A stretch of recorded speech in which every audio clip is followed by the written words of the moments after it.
Oke. Silakan untuk teman-teman dan ibu-ibu semua yang bisa dinyalakan kameranya, boleh dinyalakan dulu kameranya, agar kita bisa sama-sama melaksanakan sesi dokumentasi terlebih dahulu. Oke. Wah, sudah pada segar ya, pagi-pagi seperti ini sudah mengikuti kegiatan sesi bedah soal. Silakan untuk teman-teman yang lainnya, agar dinyalakan terlebih dahulu kameranya sebentar saja.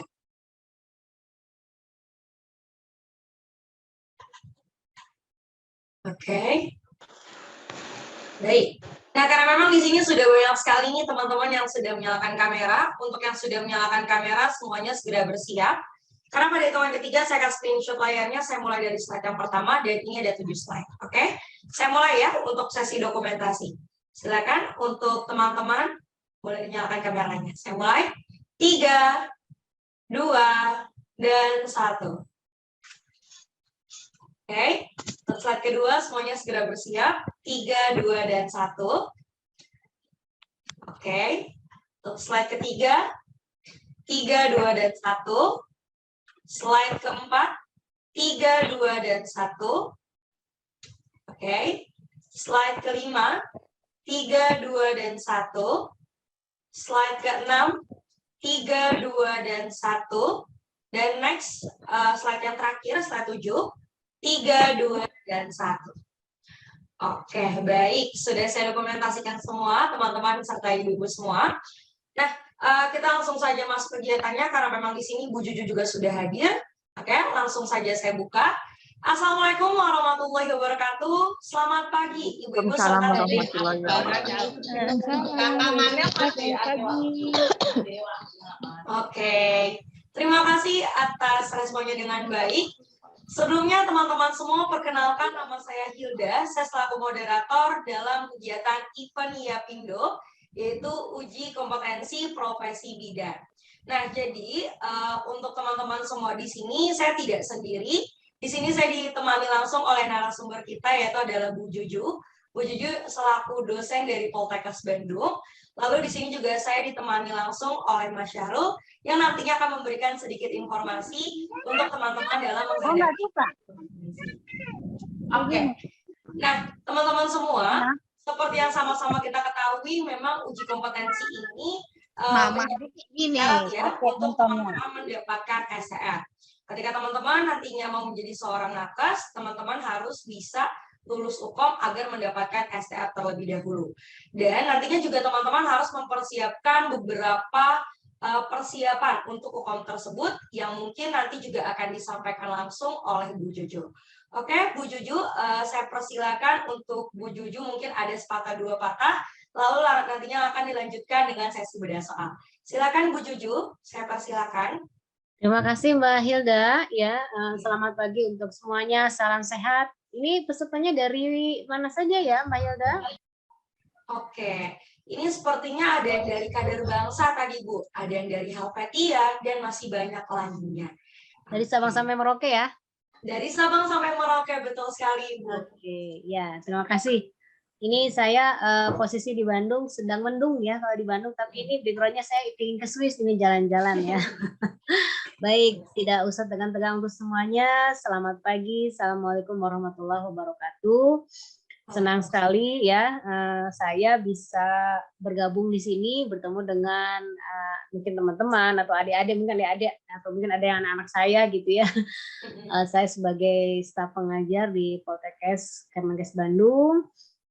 Ini sudah lama dengan YAPindo kenal ya, sudah lama, dan yuk kita sama-sama gitu ya mencari format gitu ya mungkin ya untuk kita latihan untuk memperbaiki diri, karena tadi seperti yang disampaikan oleh Mbak Hilda, memang kita ini satu profesi yang salah satu persyaratan untuk mendapatkan surat tanda register itu harus melalui uji kompetensi, dan sebenarnya bukan hanya bidan ya, semua tenaga kesehatan itu harus ya mengikuti uji kompetensi ini gitu ya untuk semuanya. Jadi bukan hanya kita saja sebagai mahasiswa profesi ya, tapi juga profesi-profesi yang lainnya seperti itu.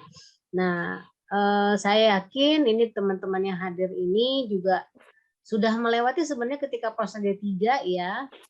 D3 itu ada uji kompetensi juga, dan ketika sekarang Undang-Undang Kebidanan ya nomor 320 tahun 2020 mengharuskan bidan itu nanti pendidikannya adalah profesi, di mana kalau ingin membuka praktek mandiri di 2026 itu harus background-nya adalah profesi gitu. Dan di Indonesia itu ada 2 jalur ya, ada yang memang awalnya sarjana akademik atau sarjana kebidanan atau sarjana terapan kebidanan.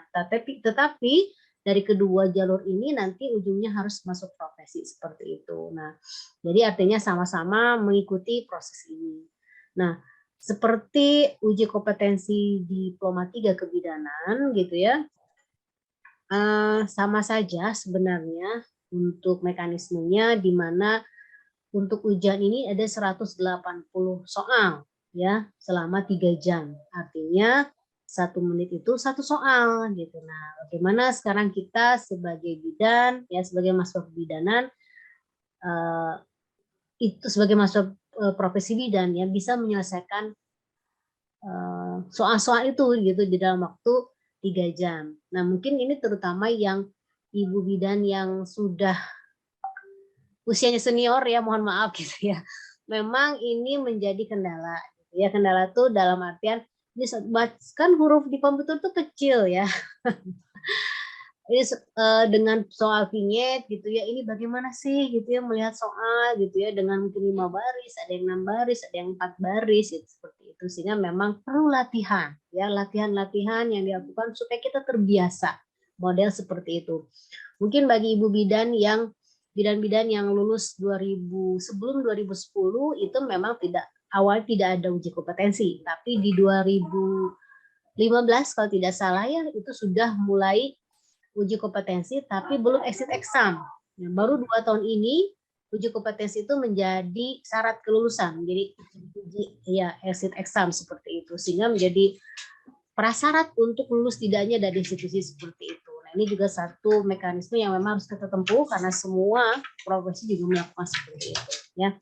Begitu untuk sekilas ya untuk uji kompetensi ini. Dan uji kompetensi ini tentunya kita profesi bidan ya ada adaptasi ya, dulu paper base ya, sekarang sudah menjadi computer base, sehingga memang ya tadi ya seperti itu, kita harus dengan teliti, kemudian juga dengan waktu yang 3 jam ya, pastinya kita harus terbiasa ya dari mulai membaca soal, posisi duduk kita juga, kemampuan menganalisa, karena ada perbedaan antara soal uji kompetensi level D3 dengan level profesi tentunya ya, dengan level KKRI ya, di mana memang level untuk profesi itu 7 gitu ya, sehingga yang lebih diutamakan adalah dari segi kemampuan menganalisa soal. Kalau untuk diploma 3 bedanya adalah dari soal-soal yang sifatnya adalah prosedural. Ya, jadi kalau langkah-langkah, misalnya Kak, setelah langkah 1 kemudian ke langkah 2, nah itu langkah berikutnya. Nah, itu pertanyaan-pertanyaan soal untuk diploma 3. Tapi untuk profesi adalah menganalisis, mendiagnosa seperti itu. Walaupun tetap ya ada langkah-langkah, tapi proporsinya akan sangat berbeda. Kemudian di dalam kebidanan juga, di dalam proses bidan ada blueprint yang harus dipatuhi ya, pakemnya gitu, di mana komposisi soal untuk kehamilan, persalinan itu jauh lebih besar, lebih banyak persentasenya dibanding soal-soal yang lain ya.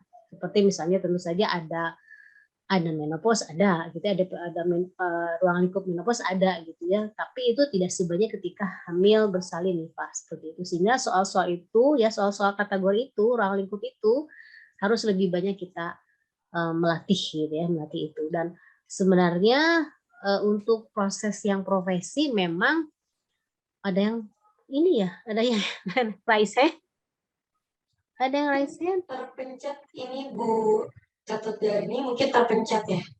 Sepertinya terpencet. Oh ya, terpencet Bu. Oh, saya belum memberikan sudah bertanya. Udah raise hand ya Bu ya. Terlalu bersemangat sepertinya. Raise hand lagi saya Bu ya. Baik, ya. Jadi memang perlu latihan-latihan ya untuk supaya kita terbiasa soal. Nah, kalau untuk profesi ya misalnya yang bidan-bidan di sini yang sudah lulus sarjana kebidanan atau sarjana terapan kebidanan, ketika masuk ke profesi, mungkin soal-soal ini jarang lagi dibahas karena memang prosentasenya, bukan prosentase, karena memang ketika profesi itu full di lahan praktek, gitu ya, sehingga tentu saja perlu ya adaptasi kembali. Tetapi kalau proses misalnya di akademiknya, baik itu di sarjana terapan kebidanan atau sarjana kebidanan, pasti akan bertemu dengan soal-soal. Nah, kalau misalnya kita dalam 1 tahun ini ketika melaksanakan profesi tidak melakukan latihan-latihan, nanti kita akan juga bingung kembali gitu ya. Nah, apalagi ibu-ibu yang sudah lama meninggalkan gitu ya, meninggalkan kuliahnya gitu ya, wah akan terbengong-bengong ini gitu ya. Terbengong-bengong itu dalam artian kita beradaptasi lagi. Jangan sampai adaptasinya dilakukan pada saat ujian. Artinya harus disiapkan ketika sebelum ujian.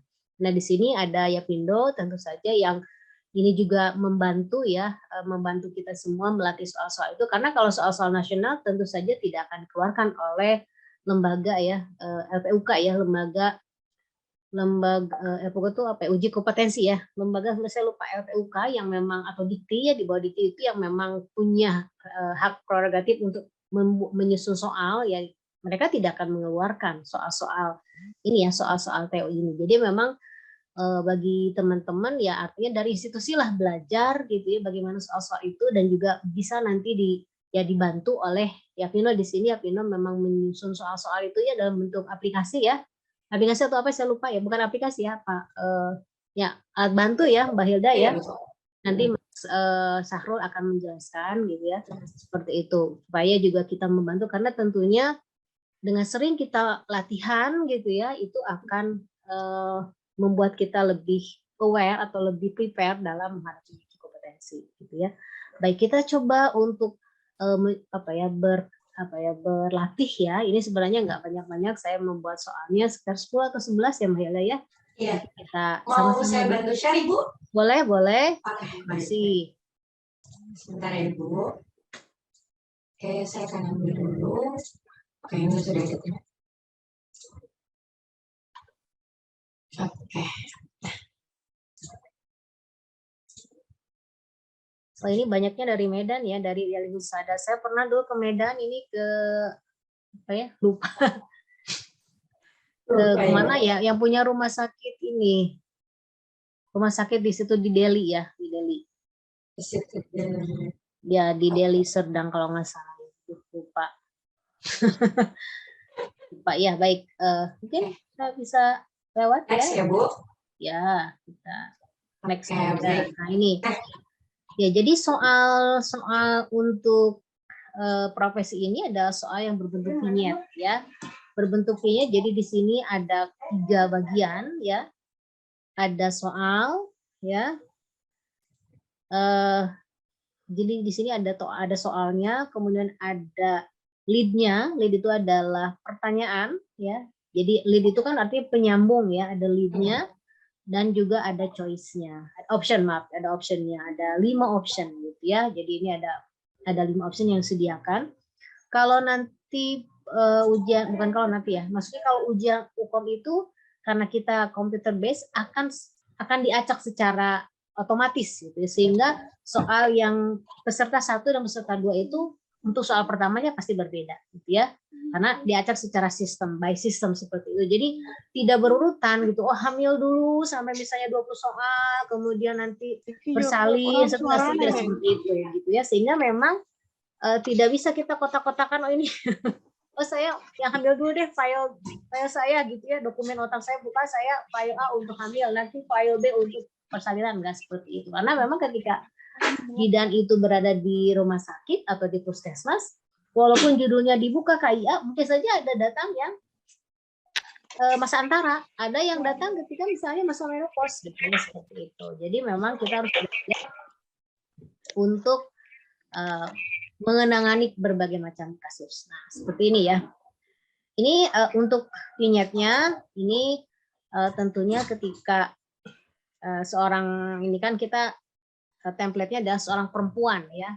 Seorang perempuan, di sini ada umurnya, kemudian di sini 22 tahun, kemudian di sini ada statusnya ya, status obstetriknya G2P0A1, hamil 11 minggu gitu ya, datang ke PMB dengan keluhan takut melakukan hubungan seksual ya. Hasil anamnesa, jadi setelah kasusnya di sini ya, kasus keluhannya, jadi setiap kasus ini pasti diawali dengan subjeknya, kemudian umurnya, status observasinya, kemudian dia datang kepada kita tuh dengan keluhan apa. Dan ini sini keluhannya adalah hubungan seksual. Nah, kita di sini sudah punya dia takut hubungan seksual gitu ya.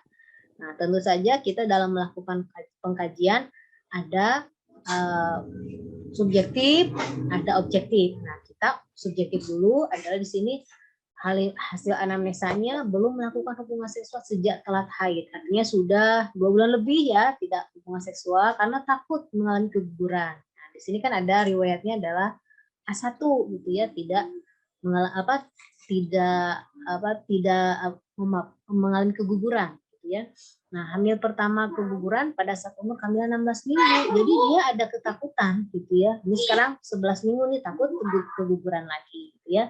Nah, kalau kemudian setelah hasil subjektifnya, kita kan fokus ya, tidak kemana-mana, tidak perlu kita kaji makannya atau apa. Ini soalnya kan memang punya dengan 1 menit, Anda harus baca seperti ini. Hasil pemeriksaannya secara umum keadaan umumnya baik, seperti itu ya. Ya, di sini 11 minggu tentu saja belum bisa dipapasi gitu ya. Dan karena kita belum punya kewenangan untuk USG, kita juga nggak bisa USG seperti itu ya. Oke. Nah, karena dia ketakutan melakukan hubungan seksual, maka di sini ada kaitannya dengan selanjutnya pertanyaannya. Konseling apakah yang tepat pada kasus itu? Nah, kira-kira sini mungkin ada yang bisa bantu untuk menjawab. Iya. Jadi untuk teman-teman yang mau menjawab boleh di room chat ya Bu ya. Oh, di room chat ya. Iya, atau enggak boleh raise hand juga, boleh kok. Raise hand. Boleh, kita interaktif ya. Ada yang D, ada yang E. Wah. D, Bu. Nah, ya. Sepertinya mayoritas jawab yang D, Bu. Ada yang D, ada yang E. Oh iya, banyak ternyata. Yap. D, Bu. Ada yang D, ada yang E. Ada yang, nah ini jadi E dan D banyak ya. E, Bu. E. Ada tim D dan tim E, Bu, ternyata. Yang E. Ya, kira-kira yang mana? E. Ada yang E, ada yang D. Ya, baik. Dia kehamilannya sampai kehamilan yang pertama 16 minggu keguguran. Definisi keguguran sampai berapa minggu? 20. Ya, jadi kan terjawab tuh kalau 20 minggu masih keguguran, kalau dia misalnya tidak boleh melakukan hubungan seksual sampai 16 minggu, kemungkinan dia 17 minggu melakukan hubungan seksual akan keguguran enggak? Iya, Bu. D, Bu. Kan definisi tadi keguguran sampai 20 minggu. Sekarang misalnya kalau jawabannya E ya. Kalau 16 minggu kemudian dia melakukan hubungan seksual usia 17 minggu, mungkin keguguran enggak? Mungkin ya. Kemungkinan. Masih definisi keguguran sampai 20 minggu ya? Iya, masih bisa. Oke ya, jadi bisa kita sampingkan gitu ya. Nah, yang A ini ekstrim banget ya, tidak boleh melakukan hubungan seksual sampai melahirkan. Waduh, kasihan suaminya. Kegugurannya keji ini. Enggak ya, enggak ibu bilang keji, enggak, maksudnya aduh kasihan juga. Artinya itu kebutuhan yang memang dipenuhi oleh ya. Nah, boleh melakukan hubungan seksual tanpa menggunakan kondom. Nah, ini juga mungkin keguguran juga gitu ya. Kemudian boleh melakukan hubungan seksual dengan cara coitus interruptus. Coitus interruptus masih memungkinkan ada sperma yang ya. Sementara kita tahu bahwa sperma itu mengandung hormon apa, Bu? Prostaglandin. Betul ya. Jadi jawabannya mana, Bu? D. Oke. Nah, gitu ya. Jadi Ibu tetap harus melihat dulu choice ya, option A, B, C, D ini mana nih gitu. Jangan terkecoh karena 16 minggu di atas 16 minggu ya. Nah, ini mengecoh ya. Mengecoh karena tadi kembali lagi definisi keguguran masih mungkin terjadi pada usia kehamilan 20 minggu ya. Jadi kalau nanti setelah 17 minggu mungkin saja keguguran ya. Oke, Bu. Jadi setiap option kita pikirkan ini kemungkinannya logis atau tidak, seperti itu. Oke. Next ya. Ya, ini nomor 1 ya. Oke, sudah paham semua teman-teman? Ya, Bu, berarti ya, Bu. Sudah ya? Ya.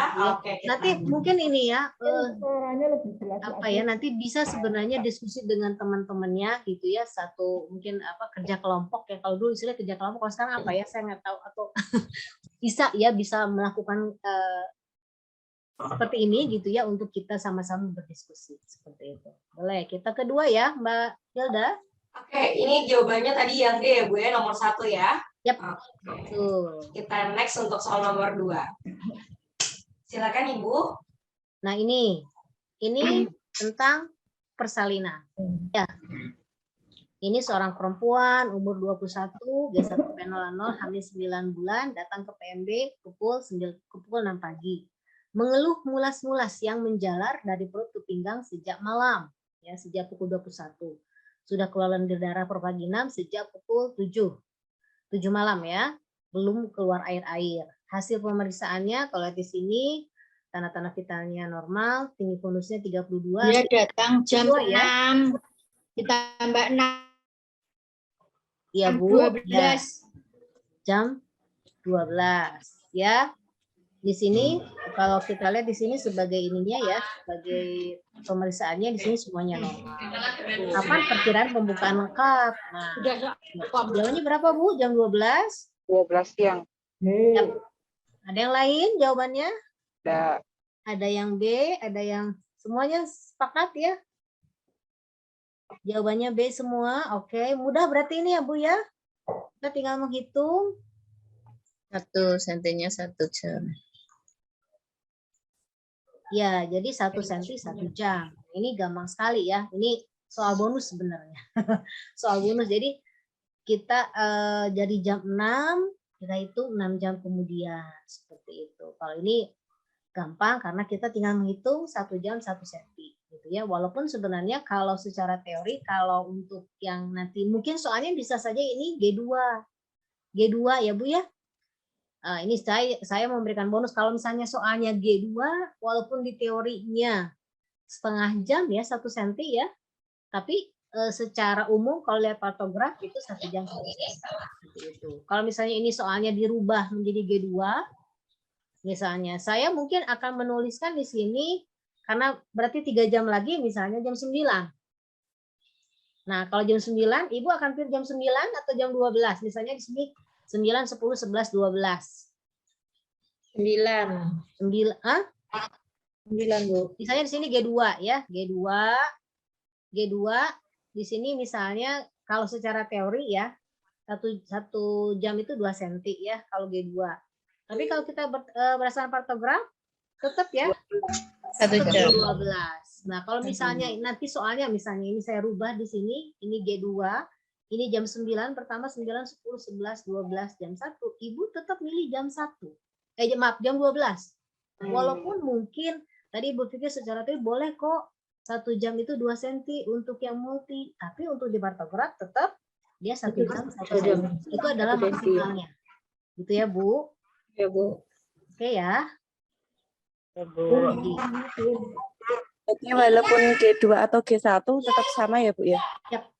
Karena kalau partograf tidak membedakan antara primi dan multi. Kalau ini ya, kalau partograf seperti itu. Tapi kalau secara teori dia 1 jam 2 senti gitu. Tapi kalau misalnya ini soalnya dirubah G2, di sini saya optionnya 9, 10, 11, 12 dan jam 1, Ibu tidak boleh, bukan tidak boleh ya. Maksudnya Ibu tetap memilih jam 12 ya, berdasarkan partograf. Ya, jadi patokannya betul Bu, partografnya ya. Oke, baik. Kita ke soal nomor 3 ya. Oke, baik Ibu. Oke, saya next ya. Kita ke soal nomor 3. Nah, ini kita ke masa antara. Ya. Nah, ini kadang-kadang kita menyebutkan masa KB, padahal ini ada masa antara ya. Karena di sini si ibunya masih mungkin dia reproduksi ya. Dia sudah P5, Arnold datang ke puskesmas dengan keluhan keputihan selama 4 minggu. Hasil pemeriksaannya KU-nya baik, tensinya 110-70 ya, suhunya normal. Nah, ada nyeri tekan perut bagian bawah, IVA tesnya positif. Dirujuk ke rumah sakit ya untuk pemeriksaan pap smear. Nah, apakah saran yang diberikan sebelum tes tersebut dilakukan? Ayo, silahkan. Tadi jawabannya apa ya? Ada yang D, ada yang B. Wah, kebanyakan yang D D, semua, Bu. Bu. D, Bu. D. Tidak melakukan hubungan seksual. D, Ya. Bu, tidak melakukan. Lakukan pembilasan vagina agresi, boleh nggak? Tidak, Bu. Tidak boleh ya. Jadi Tidak boleh. membersihkan vagina boleh, tapi biasanya bukan dibilas ya. Kemudian obat-obatan juga tidak boleh karena ini akan menyamarkan ya.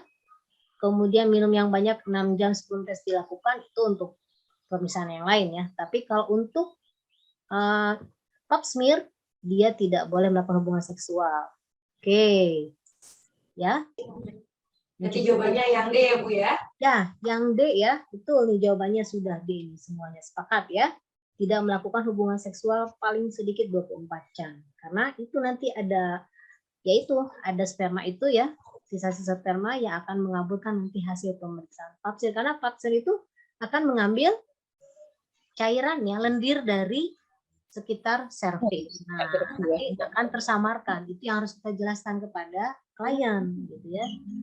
Seperti itu. Karena akan diambil lendirnya. Nanti kalau lendirnya bercampur dengan sisa-sisa sperma, mungkin ya 24 jam tuh masih ada sisa walaupun tidak banyak ya. Karena kalau kita kan pastinya ketika hubungan seksual membersihkan ya, membersihkan daerah vagina, tapi barangkali ada sisa-sisa yang itu akan menyamarkan. Sehingga kenapa setidaknya 24 jam tidak boleh melakukan hubungan seksual. Seperti itu. Berarti kita ke soal berikutnya. Nomor 4 ya, Bu ya. Ya. Oke, next. Nah, ini menopause nih. Kira-kira ini dia datang kepada kita, ada panas ke tubuhnya, biasanya malam hari atau kita sebut dengan hot flash. Tidak haidnya sudah 3 bulan dan 1 tahun ini tidak haidnya, maksudnya tidak teratur haidnya. Kondisinya normal. Nah, kita ini kan kalau soal-soal profesi adalah penyebabnya, etiologinya. Nah, ini ada FSH, LH, HCG, estrogen, progesteron. Ada yang jawabannya E, ada yang D. Kira-kira yang mana? Penurunan sekali. Ini kadang terbalik estrogen, progesteron, ya. Yang seringnya kan begitu estrogen, progesteron. Kalau estrogen pasti progesteron. Ya. Jawabannya D lagi banyaknya ya. Iya, Bu, kebanyakan yang D. Ini kebanyakannya estrogen. Progesteron. Ada progesteron, ada estrogen. Ya. Nah, kalau hormon sebenarnya estrogen progesteron ini bagian dari FSH ya, follicle stimulating hormone yang akan mengeluarkan hormon estrogen dan progesteron. Kemudian kalau untuk luteinizing hormone itu adalah untuk menstruasi ya. Pada puncak hormon itu meningkat terjadilah proses menstruasi. Kalau HCG adalah untuk Hamil dulu. untuk kehamilan ya, gonadotropin ya. Kemudian estrogen itu untuk hormon ini ya, untuk menstruasi juga. Menstruasi, Bu. Telur ya. Finishing hormon, Ya, jadi ini adalah untuk pematangan sel telur. pematangan ya itu sel telurnya gitu ya. Kalau progesteron ini ketika hamil ini mempertahankan kehamilan. Mempertahankan kehamilan. Nah, jadi memang hormon estrogen inilah yang memang ada di perempuan. Ketika dia dominan, dia bisa menstruasi. Nah, ketika dia tidak menstruasi inilah ya yang karena disebabkan oleh menurunnya fungsi hormon estrogen. Makanya kenapa pada orang-orang yang menopause ini pada sakit lutut gitu ya. Salah satunya adalah salah satu fungsi estrogen juga untuk menguatkan kepadatan tulang seperti itu ya. Karena itu memang harus menyiapkan seorang perempuan untuk estrogennya dalam kadar yang baik gitu ya, sehingga keluhan-keluhan di masa menopause itu tidak seberat gitu ya. Karena ada yang sakit lutut, kemudian juga ya istilahnya itu vagina kering ya. Sebenarnya nggak ada istilah vagina kering ya. Tapi memang cairannya dia agak sedikit gitu ya, sehingga ketika berhubungan seksual dia mengalami sakit seperti itu. Nah ini karena memang hormon estrogen yang mengatur gitu ya tadi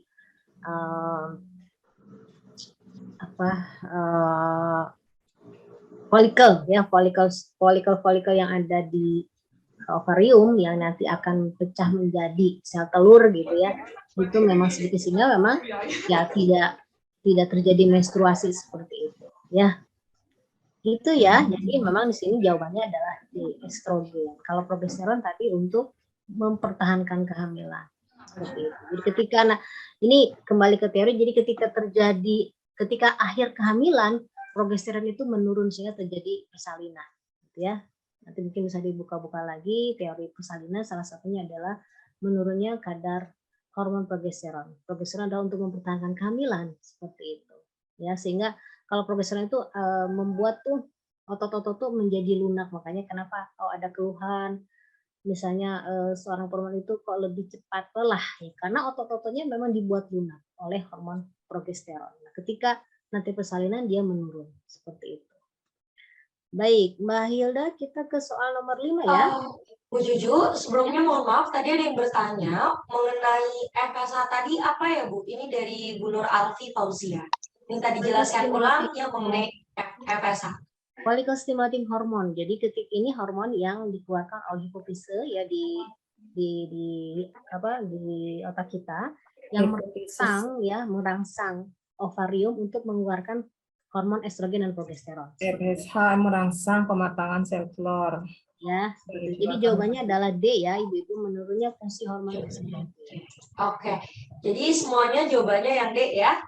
Dan tadi FSH juga sudah dijelaskan oleh Bu Juju. Kita next, Bu Juju bisa? Oke, baik. Kita next ya teman-teman semua ya. Oke, soal nomor 5 Ibu. Nah ini kembali lagi ke kehamilan. Ini ya, seorang perempuan datang dengan hanya 12 minggu G2P1A0. Keluhannya adalah keluar darah provaginam, stimulus, hasil pemeriksaan spekulonya, perdarahan keluar dari ostium uteri eksternum, kanalis cervicalis masih tertutup. Pemeriksaan penunjang, PPTS-nya adalah positif. Nah, diagnosisnya apa ini? Oke, ada yang A. Abortus imminent. Imminence. Bu. Banyaknya A ya. Oke, semua. Fokus iminen, Bu. Menutup. Ya, di sini kita lihat di sini. Ya. Imminence. Kenapa Bu imminence? UE-nya tertutup. Kanalis cervicalisnya masih tertutup. Masih tertutup. Ya. Ya, ada konten. Ya, jadi itu baca di sini kasusnya dia kanalis masih tertutup. Ya, jadi kalau dia terbuka Insipien sedang terjadi. kalau incompletus Keluar. Ada sisa jaringan. Jaringan. kalau completus Sudah lengkap keluar, Bu. ya, jadi Completus kalau lengkap completus keluar. dan incompletus di Sebagian. sebenarnya ya ini hanya keluar darah tapi dia ada Completus jaringan atau sisa jaringan ya Bu ya. Ya. Jadi di sini karena keluar darah provaginamnya stimulus, belum ada di sini clue-nya adalah keluar jaringan. Kalau keluar jaringan berarti Ibu bisa melihat mempertimbangkan jawaban C dan D. C dan Ya. D. Tapi karena di sini hanya perdarahan saja, ya tidak jaringan, berarti kita langsung fokuskan pada A dan B, ya. Kita masih mungkin A dan B karena di sini kan perdarahan saja ya, perdarahan saja di sini keluar darah. Ketika kita sudah melakukan pemeriksaan, ternyata kanalis cervicalisnya tertutup, maka ini adalah imminence atau mengancam, ya seperti itu. Nah, di sini kita juga harus lihat clue-nya di sini di datanya. Oh, ternyata seperti ini. Ya, jadi ada darah di sini dan ada clue-nya keluar darah serta di sini karena cervicalisnya masih tertutup. Jadi di sini yang membedakan antara imminent dan yang lain. Kalau habitualis mungkin tidak akan diisi ya karena di sini kan baru 2 kali. Kalau habitualis sudah berkali-kali seperti itu, ya. Liburan berulang. Baik. Ini ada Ya ada yang raise hand. Silakan. Untuk yang resen, apakah ada yang mau ditanyakan? Boleh ditanyakan. Mohon maaf Bu, salah tindis. Apa Bu? Kenapa Ibu? Mohon maaf Bu, saya salah tekan. Oh, salah tekan. Oh, salah tekan. Oke, nggak apa-apa Ibu. Nggak apa-apa. Iya, iya, nggak apa-apa. Oke ya Bu ya. Oke, bagus sekali ya. Jadi kita harus menganalisis soalnya seperti itu ya. Nah ini ya, seorang perempuan ini kehamilan ya, usianya usia 19 tahun, dia anak pertama, hamil 32 minggu, datang dan keputusan dengan keluhan sesak saat tidur. Hasil analisisnya tidur malam terganggu karena sesak nafas. Posisi tidurnya biasa terlentang. Hasil pemeriksaannya di sini baik semuanya. Ya, kemudian juga pemeriksaan kehamilannya juga baik. Ya, ini kita bisa cepat. Apakah tindakan yang tepat pada kasus tersebut? Jadi keluhannya dia sesak saat tidur. Ada yang C, ada yang A. Tadi ada yang A saya lihat ya. Iya, betul Bu. Ada yang A. C, Bu. C. Ya. Jadi di sini kalau kita lihat dia posisi tidurnya bagaimana? Terlentang. Ya, sementara dia sudah kehamilan 32 minggu. Apa yang terjadi Bu ketika tidur terlentang? Ada Usia tekanan kehamilannya pada tinggi, kehamilannya lanjut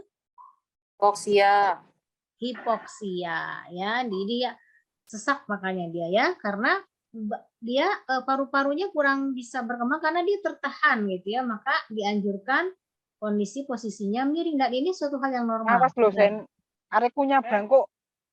Ya. Awas sih, Bu. Jadi kalau kita lihat kasus ini sebenarnya kasus yang normal. Sesak pada saat tidur ya, pada orang hamil, apalagi sini hamilnya sudah 32 minggu, itu adalah suatu hal yang normal.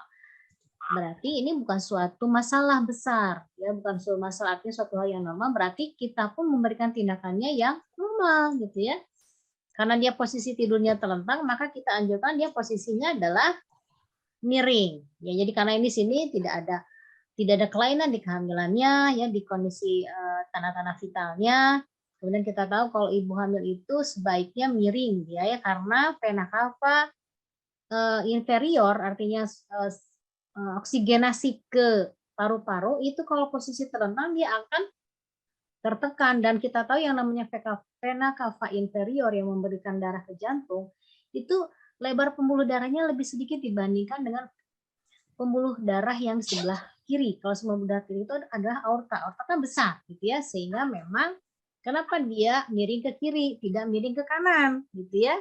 Karena posisi vena cava inferior dia ketebalan pembuluh darahnya lebih sedikit, lebih kecil dibanding dengan pembuluh darah sebelah kiri ya, dan itu aorta gitu, sehingga boleh dia miring ke kiri seperti itu. Sementara kalau terlentang ya pembuluh darahnya ketekan gitu, sehingga dia ada proses sesak saat tidur. Jadi kita dengan kondisi ini ada suatu hal yang normal, kita harus simpulkan di sini bahwa kasusnya ini adalah normal, sehingga kita pun memberikan tindakan yang normal ya, tidak perlu diberikan bronchodilatator gitu, kemudian juga oksigen atau diobservasi untuk nanti misalnya tindakan berikutnya. Dia cukup miring saja, insya Allah karena ini normal dia tidak akan mengalami sesak. Dan di sini pun kan keluhan sesaknya saat tidur, bukan sepanjang hari gitu. Jadi memang pada saat tidur saja. Oke, betul ya. Jadi menganjurkan tidur dengan posisi miring. Ya. Oke, bagus. Kita lanjut ya, Mbak Hilda. Oke, Ibu. Yuk, soal nomor 7. Soal nomor 7, ibu hamil usia 35 tahun. Ya, dia G4 P21 ya. 24 minggu. Datang ke rumah sakit keluhannya pusing. Mempunyai riwayat hipertensi sejak sebelum hamil. Hasil pemeriksaannya di sini tensinya tinggi 150/110, yang lainnya normal, EDG-nya normal ya. Kemudian refleks patelanya positif dan protein uterinnya negatif. Nah, diagnosanya apa di sini? D atau ada yang A, ada yang C, ada yang C juga, Bu. Ada yang D. Mayoritas saya Bu sepertinya. Ada yang B, ada yang C, ada yang A. C, karena hipertensi sejak sebelum hamil. Ya, kita bahas. Superimpos preeklamsi apa, Bu? Superimpos preeklamsi, mungkin nanti soalnya bisa diganti. Preeklamsi. Kalau superimpos preeklamsi adalah dia memiliki hipertensi sebelum kehamilan, dan ketika dia masuk ke kehamilan dia menjadi proteinnya positif. Jadi dia punya riwayat kehamilan, riwayat hipertensi, kemudian ketika masuk ke kehamilan atau persalinan, positif urinnya bisa, protein urinnya bisa positif. Jadi dia punya riwayat sebelumnya hipertensi, ketika hamil dia selain hipertensi tentunya ditambah dengan protein positif. Itu kita kategorinya superimpos preeklamsi. Kalau hipertensi gestasional, dia sebelum hamil tidak punya hipertensi, pada kehamilan dia hipertensi saja. Tapi urinnya tidak, protein urinnya tidak. Protein urinnya negatif. Nah, kalau hipertensi kronik, dia sejak kehamilan sampai sekarang, dia hipertensi tetap, gitu, karena dia punya riwayat. Tapi protein urinnya negatif. Ya. Kalau preeklamsi ini adalah pada saat sekarang saja dia hamil, ya, dia mengalami hipertensi dan ditambah dengan protein urin yang positif. Kalau eklamsi dia sudah kejang. Ya, jadi mungkin kalau untuk jawabannya tidak akan dipilih. Nah, ini Ibu harus tahu di sini ya, harus bisa membedakan antara superimpos, hipertensi gestasional, hipertensi kronik dan preeklamsi. Karena di sini dia punya riwayat hipertensi, berarti dia kemungkinan antara hipertensi kronik atau superimpos preeklamsi. Tapi karena dia proteinnya negatif, maka kita hipertensi kronis. Ya. Jadi yang jawabannya adalah C, ya. Seperti itu ya. Kita lanjut, Mbak Hilda. Oke, Bu, kita lanjut. Masih belum paham antara yang gestasional kalau yang kronis tadi kan sebelum hamil sudah hipertensi, hamil kan hipertensi cuma proteinnya negatif. Untuk yang gestasional tadi Bu gimana Bu? Oh, kalau gestasional itu tidak memiliki hipertensi Bu sebelumnya. Oh, tidak. Jadi dia hipertensi saja tapi urinnya dia tidak positif. Jadi hipertensinya pada saat sekarang saja, pada saat hamil. Ya, gitu. Makasih Bu. Sama-sama Ibu. Sudah paham semua teman-teman? Gimana? Ini Bu, mohon tanya Bu. Oh, masih ada Bu. Mohon tanya Bu. Silakan Ibu. Penjelasan lagi yang superimpos preeklamsi itu Bu. Oh, super. Ya. Penjelasannya kalau superimpos preeklamsi, jadi dia sebelum hamil sudah hipertensi. Kemudian ketika hamil dia pastinya hipertensi ya, karena kan sebelum hamil dia sudah hipertensi, kemudian masuk kehamilan dia hipertensi dan urinnya positif, protein urinnya positif. Oh, ya. Harus ada urin positif lah ya Bu ya. Ya, tapi dia punya riwayat. Beda dengan preeklamsi ya Bu. Kalau preeklamsi dia sebelum hamil dia tidak punya hipertensi. Iya. Ya, sekarang saja dan proteinnya positif.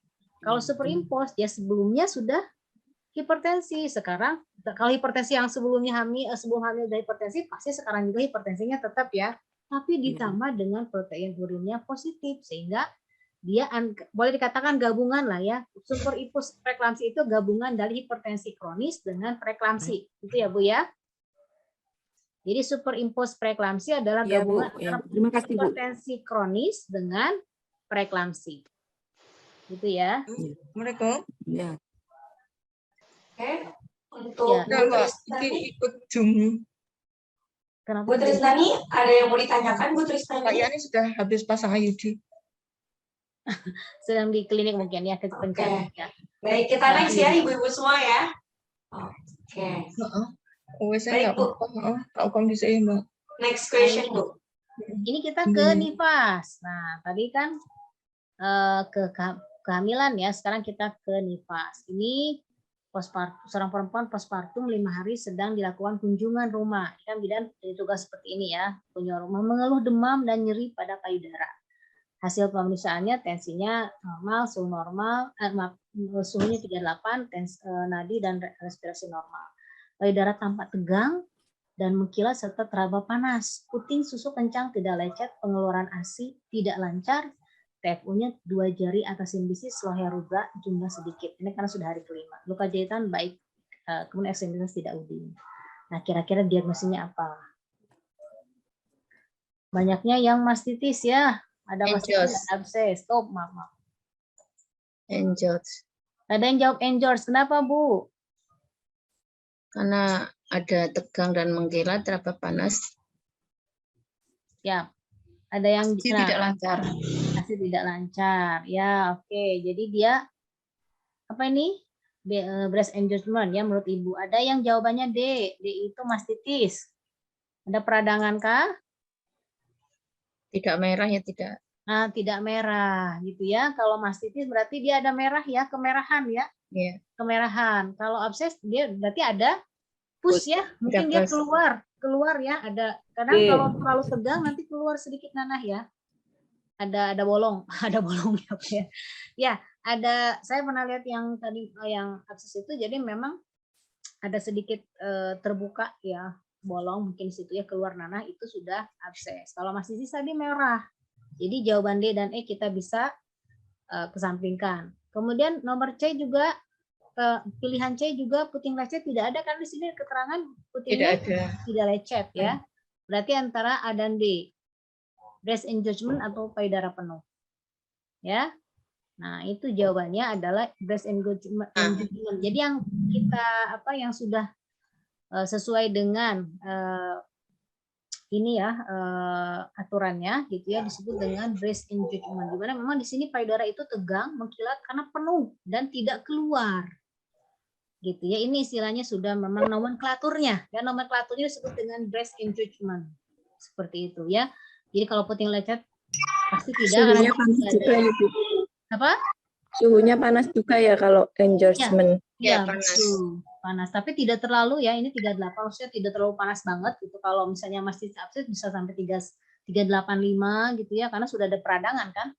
Kalau mastitis abses itu sudah ada peradangan lebih dari 385. Itu ya definisinya kan itu ya. Di infeksi nifas itu ketika suhu di atas 385. Ini suhunya 38 ada panas tapi tidak terlalu panas gitu ya. Kalau mastitis dan abses ini bisa 38,5, bisa 39 bahkan mungkin ada menggigil ya. Karena sudah peradangan apalagi sudah abses. Jadi kalau melihat kasus ini sebenarnya CDE itu sudah bisa kita singkirkan karena dari suhu saja sudah masih 38 bukan di atas 385. Berarti pilihan kita A dan B. Nah, kita kembali lagi ke nomenklatur adalah dengan di sini karena tambah tegang dan mengkilat, mungkin kita masih bingung ya ini payudara penuh atau breast engagement. Nah, dan nomenklaturnya adalah breast engagement karena di sini ASI-nya tidak lancar. Artinya di sini penuh ya dari payudara yang penuh itu bisa menyebabkan breast engagement terhambat atau alirannya tidak lancar ya. Mungkin kalau air tuh ya ada mampet gitulah. Ya ada mampet. Nah, di sini disebut dengan breast engagement gitu ya. Seperti itu. Ini sering sekali kita dengar istilah breast engagement. Apa Bu? Ya, jadi di sini ASI-nya tidak lancar, kemungkinan di sini karena memang bisa si bayinya itu ya kurang menyedot dengan baik gitu ya. Karena kan semakin sering disedot, ini ASI-nya semakin banyak. Kalaupun misalnya terjadi seperti ini, bayinya kurang menyedot ya, karena mungkin terlalu penuh ASI-nya, kita bisa keluarkan, kita masukkan ke botol untuk kita simpan di freezer, nanti bisa kita berikan seperti itu ya. Ini yang di nifas memang ada beberapa yang sering ini ya kasus-kasus seperti ini. Ini juga kita harus perhatikan gitu ya. Kita harus lihat di sini tadi ya, tadi bagus sekali Ibu sudah menjawab breast engagement karena tadi tampak tegang dan mengkilat. Dan sini ada kata clue-nya ASI-nya tidak lancar. Nah, jadi ini belum dikategorikan infeksi masa nifas ya, karena suhunya belum di atas 38,5. Begitu ya, ibu-ibu dan teman-teman semuanya. Oke. Berarti Bu ya? Ya, A ya. Breast engagement. Oke, Terima baik. kasih. Sama-sama Ibu. Kita lanjut. Kita lanjut ya, teman-teman dan ibu-ibu semua. Nah, ini soal etik ya, silakan. Di sini ada perempuan sedang persalinan ya di PMB mengalami robekan periode derajat 2 disertai dengan perdarahannya aktif. Klien menolak untuk dilakukan penjahitan. Sebagai tenaga profesional tentunya kita harus memberikan penjelasan ya, menenangkan klien dan meminta bantuan suami untuk meyakinkan bahwa tindakan yang dilakukan ini akan bermanfaat dan pastinya kalau tidak dilakukan akan buruk yang terjadi jika klien itu menolak. Nah, ini ya, jadi ini soal-soal etik memang ini jarang muncul, tapi harus ada tetap. Nah, ini ya. Apakah aplikasi etik yang terapkan tersebut? Tadi ada yang jawab mohon maaf efisien. Apalagi efisien, otonomi, justice. Ini harusnya C-nya 1 ya. Privacy. Oke, kira-kira apa nih? Privacy ini berarti bukan ya. Jelas ya. Justice bukan. Otonomi masih mungkin. Nah, kita memberikan pilihan ya. Mungkin ya masih memungkin efisien. Ini kalau efisien itu kan terkait dengan waktu orang ya. Kalau dalam bisnis kan sebanyak-banyak sedikitnya orang dengan keuntungan sebanyak-banyak itu efisien gitu ya. Atau mungkin kita dengan misalnya alat yang sedikit gitu ya, dengan sarana prasarana yang sedikit kita bisa memberikan asuhan yang paripurna seperti itu. Jadi jawabannya mungkin antara non efisien dengan otonomi. Nah, bedanya otonomi kan kita sebenarnya di awal memberikan pilihan. Mau A, mau B, C, tapi itu statusnya adalah sejajar. Ya, statusnya sejajar. Artinya memberikan pilihan A, memilihan pilihan B itu baik dua-duanya. Pilihan A, B, dan C itu baik. Silakan ibu pilih. Itu adalah otonomi, dia memilih sendiri. Tapi kalau sudah sekarang robek kan perium derajat 2, kalau kita biarkan, itu membahayakan ibu. Bisa terjadi infeksi kalau tidak dijahit. Ya, tidak di-hacking gitu ya. Maka jatuh pilihan kita kepada non efisien. Walaupun mungkin tidak ngerti kita jawabannya itu apa sih non efisien itu gitu ya. Gitu. Tapi kalau kita misalnya ada soal-soal yang seperti ini, maka ibu harus mengesampingkan gitu. Ini harus jawabannya mana sih gitu ya. Bukan berarti menghitung kancing gitu ya, tapi ini kayaknya nggak tepat, ini nggak tepat, ini nggak tepat ini. Nah, jadi non efisien. Jadi ini karena ibunya menolak. Kan ini lebih hitam ya, lebih bold, lebih hitam. Jadi ini ibunya menolak padahal tindakan ini bermanfaat untuk dia. Sangat bermanfaat di sini. Karena kalau menolak justru nanti akan datang buruk. Nah, di sini ada karena tindakan yang akan lakukan ini kalau misalnya dia tidak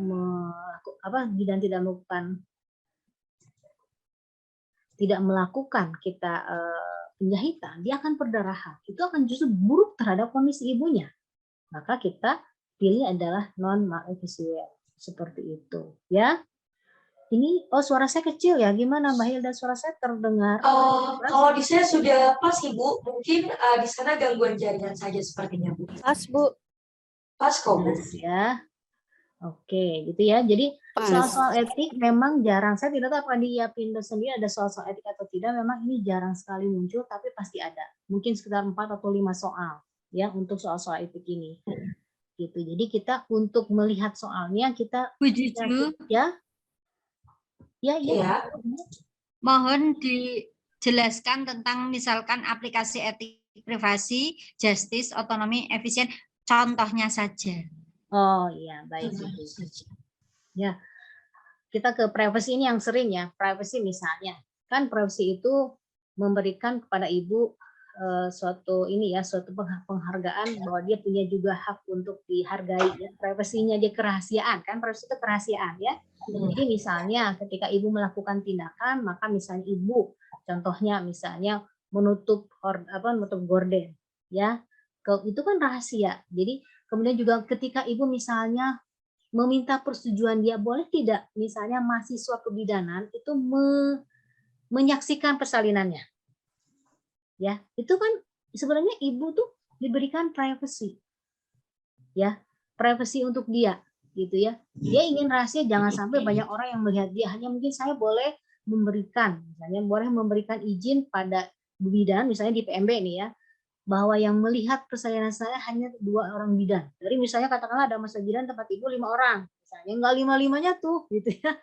Boleh menyaksikan. Saya minta 2 saja gitu ya. Nah, ini sebenarnya ibu memberikan privacy kepada dia. Seperti itu ya. Seperti itu. Gitu ya, Bu ya.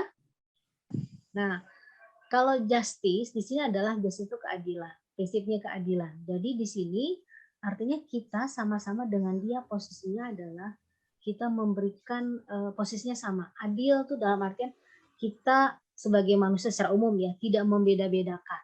Misalnya ibu untuk misalnya untuk yang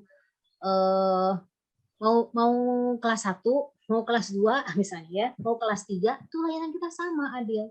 Hanya kan yang membedakan adalah sarana prasarananya misalnya ya. Ibu tetap senyum kepada pasien yang kelas 3, kelas 2, kelas 1. Itu adalah justice. Ibu memberikan keadilan. Ya, hanya sarana prasarannya kalau misalnya di kelas 1 ya ada AC-nya, ada ada kulkasnya gitu ya. Tapi kalau itu kelas 3 tuh nggak ada ya sharing lah mungkin ya. Ada mungkin AC tapi berbagi. Tapi kalau misalnya kelas 1 mungkin AC-nya sendiri sehingga ruangannya lebih adem gitu ya, seperti itu. Jadi justice di sini artinya tidak membeda-bedakan layanan yang kita berikan kepada pasien. Ibu memberikan penjelasan konseling A sampai Z untuk pasien kelas 3, kelas 2, kelas 1 sama saja. Yang membedakan hanya sarana itu seperti itu ya, sarana pendukung ya, tempat tidur misalnya ya, atau mungkin makanan yang lebih bervariatif gitu kan untuk makanan gitu ya, ruangannya yang lebih nyaman, ruangan yang lebih luas mungkin karena keluarga boleh masuk kalau untuk VIP gitu ya, keluarga boleh masuk. Tapi kalau misalnya kelas 2 atau kelas 3 mungkin hanya 1 orang saja. Nah, seperti itu ya Bu ya untuk justice. Nah, kurang jelas suaranya ya, mohon maaf. Nah, kalau otonomi itu adalah ibu memberikan pilihan ya kepada seorang ibu. Misalnya kepada klien, misalnya ibu ya, seorang klien datang pada kita bertanya, saya ingin ber-KB, misalnya usianya 25 tahun. Oh, saya mau KB, kita mau KB-nya saya nggak tahu nih mana misalnya. Oh, ibu tuh kan baru anaknya 2 misalnya gitu ya, mungkin baru 2. Ibu boleh menggunakan suntik, boleh menggunakan pil, boleh menggunakan implan, boleh menggunakan IUD. Ibu jelaskan semuanya, ini kelebihannya, ini kekurangannya, ini manfaat, ini keuntungannya gitu, ini efek sampingnya. Silakan ibu memilih berdasarkan informasi yang ibu berikan. Ya, ibu berikan informasi yang sejelas-jelasnya. Silakan klien memilih mana yang terbaik. Misalnya kita sebagai tenaga kesehatan kadang-kadang ya dititipi program, ya maaf ini ibu-ibu yang di puskesmas misalnya, oh IUD targetnya misalnya 30%, sekarang tuh baru 10% misalnya capaiannya. Nah, ibu mungkin karena ada pesan sponsor, ibu menyarankan untuk pakai IUD gitu misalnya, baik untuk dia, tidak ada masalah silakan, tapi ibu tidak boleh dikatakanlah mendorong ya, atau mengarahkan. Kita berikan ini penjelasan, ini suntik, ini KB, ini IUD, ini suntik, ini implan, silahkan ibu pilih yang mana. Nah, nanti ketika dia milih, itu adalah otonomi dia sendiri, bukan atas kita.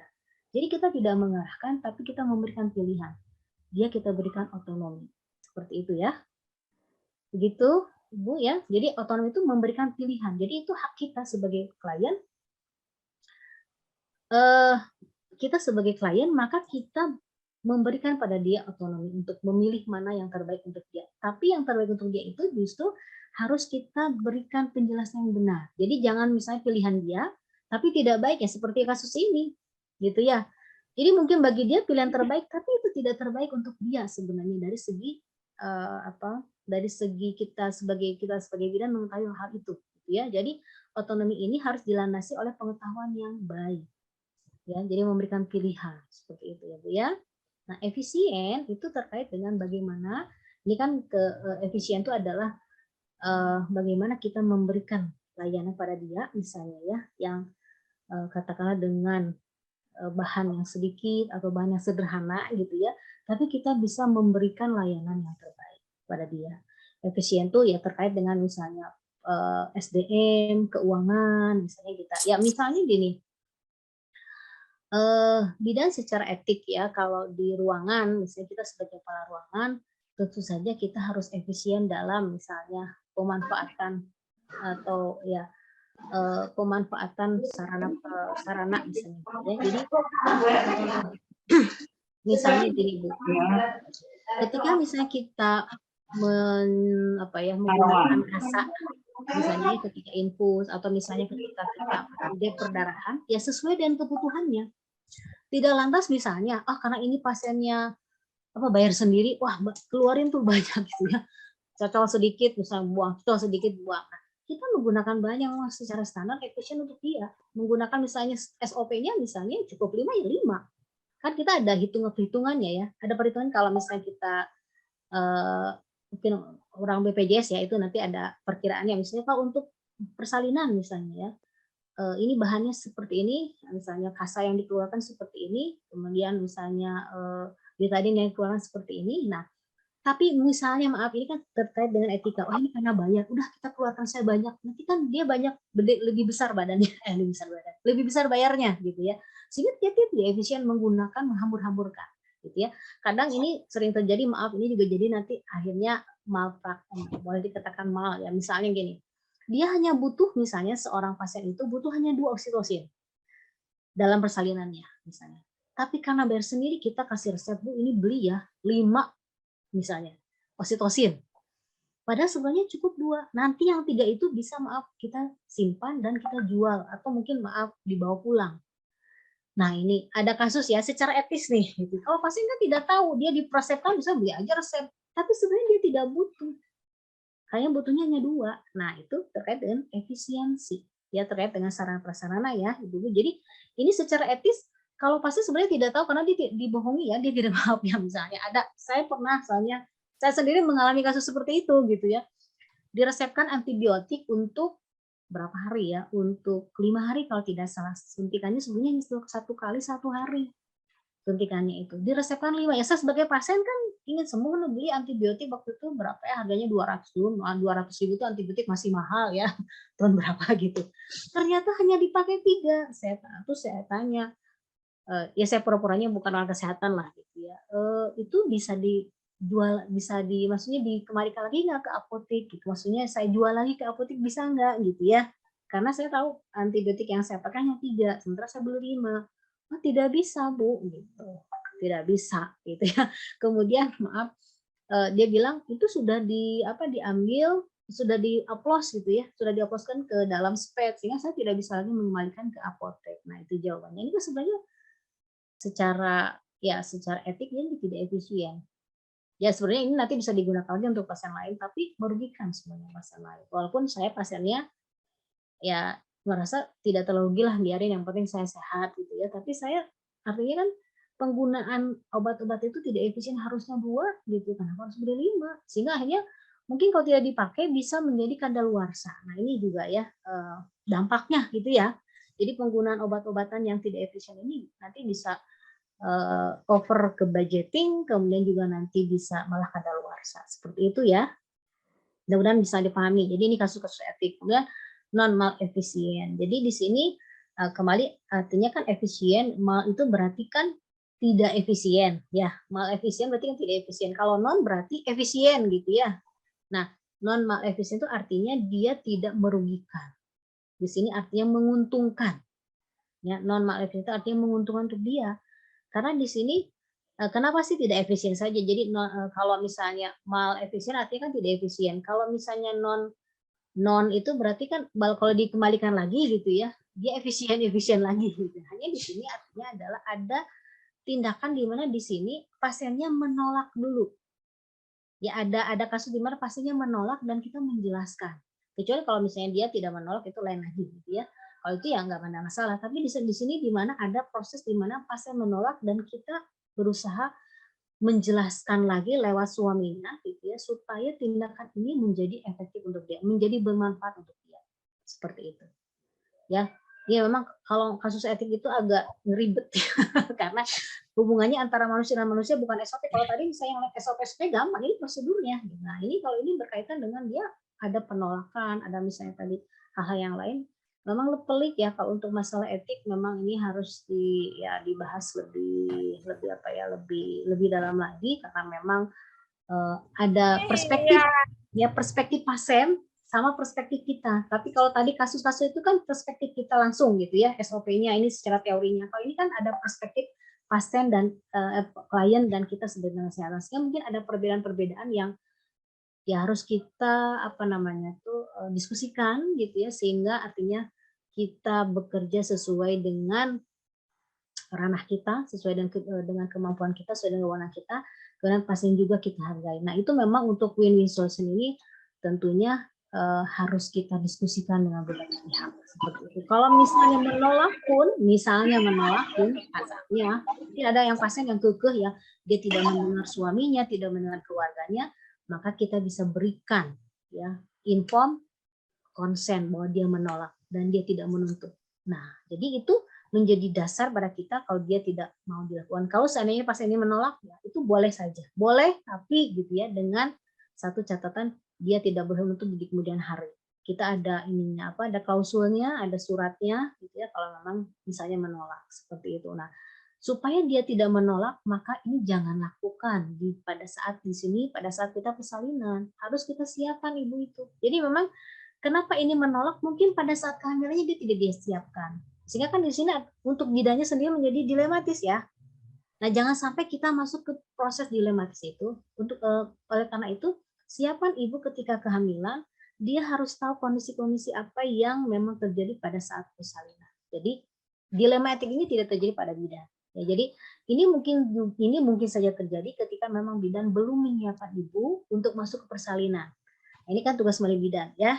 Jadi masalah etik ini ya. Nah, masalah etik ini artinya kondisi-kondisi ini harus kita siapkan jauh-jauh sebelum hari ketika dia kehamilan. Jangan saat persalinan. Kalau persalinan itu maksudnya pendek, ibunya sedang sakit. Jadi mungkin juga nggak berpikir ya, nggak bisa berpikir logis. Yang dia rasakan saya sakit, saya nggak mau gitu kan. Udah tadi sakit melahirkan, sekarang harus di acting gitu. Tapi kalaupun misalnya kasarnya atau bukan kasarnya, apa ya, kondisi jeleknya dia adalah menolak, maka kita tidak bisa berbuat apa-apa, silahkan ibu menandatangani. Jadi dia tidak apa ya namanya, tidak nuntut gitu. Nanti mungkin di kemudian hari ketika dia proses persalinan lagi, ya bisa diperbaiki lagi kalau misalnya dia sudah sadar gitu, oh, ternyata ini kok jadi tidak nyaman gitu kan, nanti merebutkan hubungan seksual ya untuk ibunya seperti itu. Baik, itu ya Mbak Hilda, kita lanjut saja. Karena ibunya juga sudah mau ini ya. Iya, mungkin nanti Ini mungkin nanti pertanyaan-pertanyaannya yang udah tadi ada raise hand, terus juga ada di room chat, mungkin nanti boleh ditanyakan di akhir saja ya Bu ya, untuk mempersingkat waktu. Boleh seperti itu Ibu? Kita lanjutkan dulu saja. Nanti kalau memang ada pertanyaan lagi, kita jawabnya di akhir. Gitu Bu. Ya, boleh. Kita lanjut ya. Di sini tentang apa nih? Tentang masa antara lagi ya. Di sini ibunya datang ke bidan 26 tahun, P1A0, hasil anamnesa ibu merencanakan hamil 5-6 tahun. Usia anaknya 1,5 tahun. Hasil pemeriksaannya normal, hepatitisnya negatif, diberikan konseling dan memutuskan menggunakan kontraseptik progestin only. Nah, di sini ya, efek samping dari progestin only ini apa? Nah, jawabannya sudah banyak yang E. Keputihan, kram saat haid lama dan banyak, nyeri perut bawah, tidak teratur dan keluar plek. Ya, ini maaf. Ini semuanya ya, berarti gampang nih soalnya nih ya. Kalau jawabannya semuanya benar berarti gampang. Nih, kalau keputihan, kram saat haid lama dan banyak, nyeri perut bagian bawah, ini kontrasepsi apa Bu? Ya, betul, IUD ya. Jadi kalau IUD itu adalah keputihan ya, kram saat haid lama dan banyak, nyeri perut bagian bawah. Jadi memang ini jawabannya adalah haid tidak teratur dan keluar. Karena memang tadi seperti saya sampaikan, progestin atau progesteron, nama dagangnya kan progestin ya. Sebenarnya tadi hormon progesteron. Progesteron itu untuk memelihara kehamilan. Jadi kalau memelihara kehamilan, dia berarti kan tidak haid, ya, tidak haid. Jadi kenapa ibu-ibu yang menggunakan kontrasepsi hormonal progestin only ya itu tidak haid, karena memang hormon progesteron itu untuk mempertahankan kehamilan. Maka ya dia haid tidak teratur, ya kadang ada haid, kalaupun haid dia sedikit, disebut dengan flek gitu ya. Jadi ini adalah pengaruh hormon progestin only yang kita sebut dengan dia yang apa ya, yang umum itu adalah suntikan 3 bulan ya, pada sebenarnya namanya kalau secara ilmiahnya adalah progestin only, hanya mengandung progesteron. Tapi kalau dia progesteron dan estrogen, dia akan tetap mengalami haid. Karena ada estrogennya ya, yang kita sebut dengan kombinasi, baik itu pil kombinasi ataupun misalnya suntikan kombinasi yang 1 bulan ya. Suntikan 1 bulan itu mengandung hormon estrogen dan progesteron sehingga dia akan menstruasi. Tapi kalau progestin only, dia itu jarang yang haid. Kalaupun haid dia sedikit. ya, lebih sering keluar flek mungkin 1 hari, setelah itu nggak ada lagi. Karena memang didesain progestin itu adalah untuk supaya kondisi tubuh kita dalam kondisi hamil. Jadi memang tidak haid, ya. Kalaupun haid, ya berdarah maaf ya, itu sedikit dan seringnya juga flek saja. Oke ya. Jadi Ibu di sini udah tahu kan di sini progestin ini berarti oh ini progestin apa? Ini efek sampingnya adalah tidak teratur keluar flek. Tuh ya. Lanjut lagi Mbak Hilda. Oke, baik Ibu, kita lanjut. Perempuan 26 tahun datang ke PMB ya, P10, anamnesanya merencanakan kehamilan, ya seperti tadi ini kasusnya ya. Hasilnya tensinya baik, PPT-nya negatif, diberikan konseling dan memutuskan menggunakan kontrasepsi progestin. Nah, di sini bagaimanakah cara kerja kontrasepsi tersebut? Kira-kira seperti apa? Ada yang D, ada yang A, ada yang D, ada yang A, ada yang D. Ada lagi yang lain? Iya, Bu Anita mau menjawab. Atau Ada yang B, kepencet? ada yang A. Ini sama ya, hampir sama ya. Ada yang B, ada yang Iya. A. B, lendir sirkuit menjadi besar. Endosirkuit menjadi basah. Oh, basah, pacar. Basah ya, basah. Ada yang mencegah Bu. ovulasi ya. Matanya mata udah tua, nggak pakai kacamata. Ya, ada yang A dan B ini antara A dan B. Coba bisa jelaskan yang A jawabannya silahkan.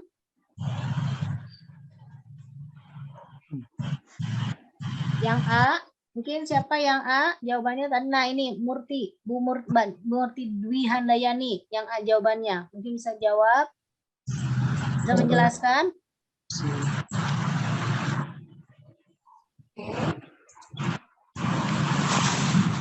Kenapa jawabannya yang A, Bu? Ya, kan cara kerjanya bisa didengar, Bu? Ya, bisa, Bu, bisa. Oh iya. Cara kerja progestin itu mencegah ovulasi.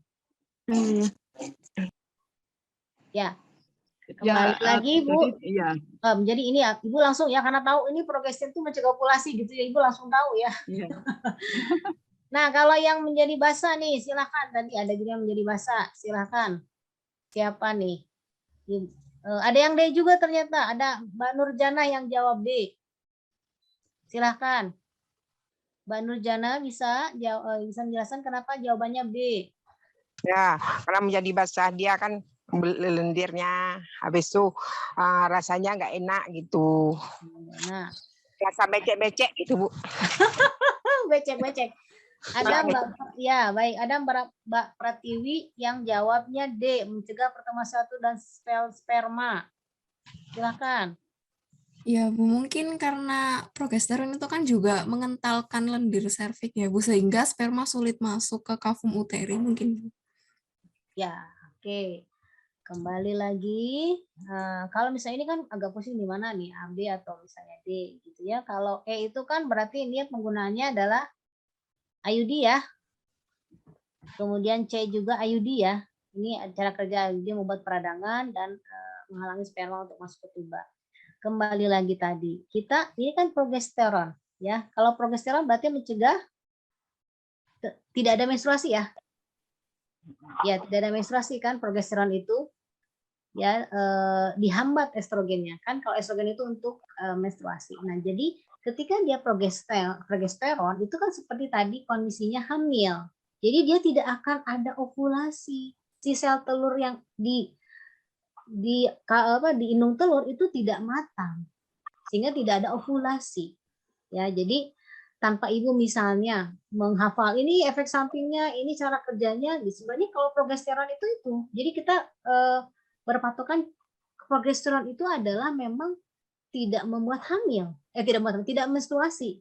Ketika menstruasi itu adalah pematangan sel telur di ovarium. Jadi memang tidak akan membuat matang, tidak akan menjadi ovulasi gitu, ya seperti itu. Kalau lendir serviks penggunaan Kalau basah ya, basah itu justru akan memudahkan sperma untuk masuk ya. Karena sangat asam maka dia mati ya. Jadi kenapa disebut vagina itu ya asam ya, karena memang banyak sekali sehingga ketika sperma itu kan basah ya. Sperma itu basah. Jadi kalau misalnya lendir serviknya basah dia akan lebih mudah masuk. Jadi harusnya itu asam, bukan harusnya ya. Kalau ingin mencegah kehamilan, si lendir serviks itu harusnya asam.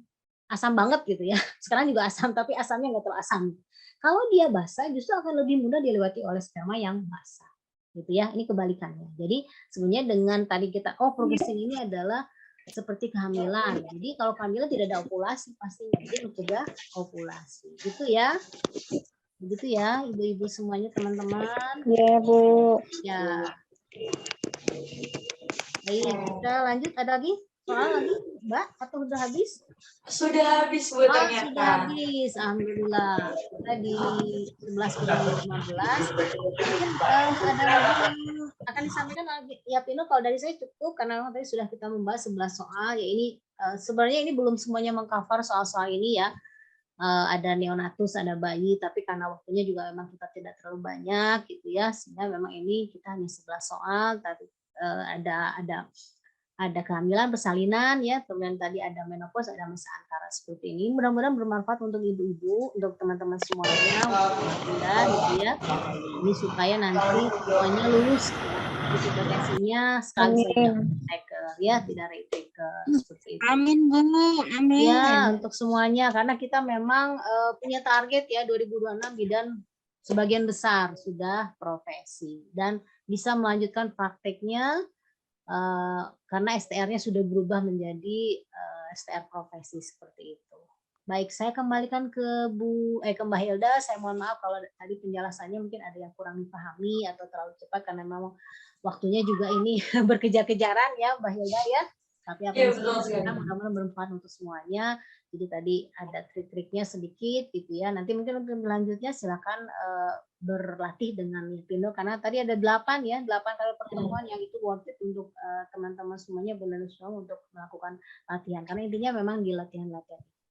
Begitu yang bisa sampaikan. Terima kasih banyak atas perhatiannya dan waktunya. Semoga bermanfaat. Assalamualaikum warahmatullahi wabarakatuh dan selamat siang. Selamat siang Bu Juju. Terima kasih. Terima kasih banyak ya Bu. Untuk kami semua hukumnya. Ibu izin.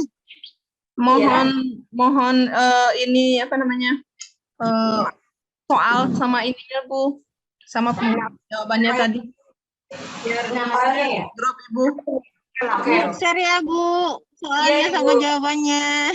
Iya. Biar belajar. Terima kasih. Semua ya. Baik. Oke. Saya tutup dulu ya. Baik, terima kasih kepada Bu Juju selaku narasumber yang sudah mengisi webinar Jurus Ampuh Kompeten Hukum Profesi Bidan. Oke, untuk teman-teman tadi sudah disampaikan juga beberapa tips and trik dari Bu Juju.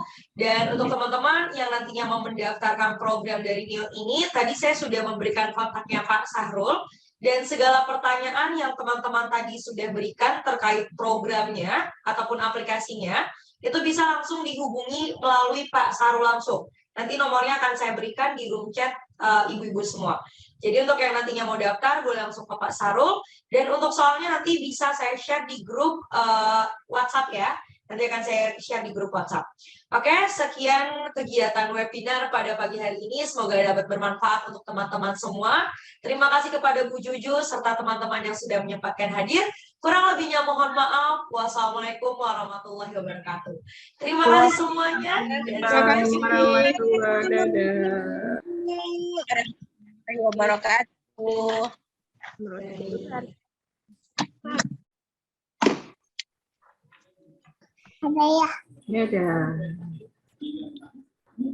Baik, sudah boleh lihat Bu Juju. Terima kasih banyak Bu Juju.